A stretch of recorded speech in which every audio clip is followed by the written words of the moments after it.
Iposi lizama ukubheka indlela ezahlukene ukuze kube nozinzo kule nkampani. Kusukela ngenyanga ezayo kuzosetshenziswa indlela entsha ukuze le nkampani yenze inzuzo nokuyinto ke eyagcina ukuyithola ngo-2004. What we is we want to introduce what we call a 3-day work week.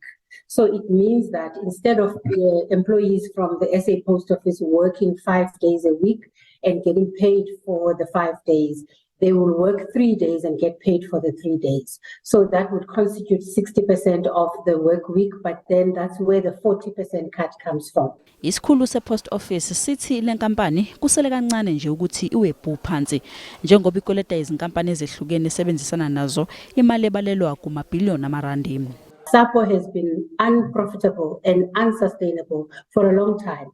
The last time that the SA Post Office posted a profit was in 2004. Lesi sinyathelo sixeke kakhulu Izisebenzi zithi asinabo ubulungiswa inkinga zezemali ezikhungethe le nkampani ziholele ekutheni Izisebenzi ziholelwe sekwedlule isikhathi ngenyanga eyidlule.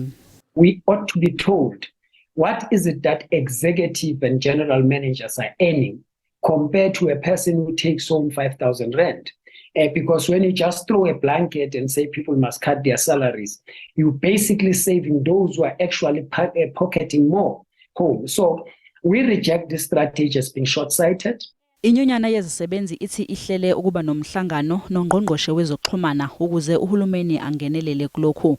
Iposi lithi ukwehliswa kwemiholo kuzoba nomthelela omubi ngisho nakubaphathi.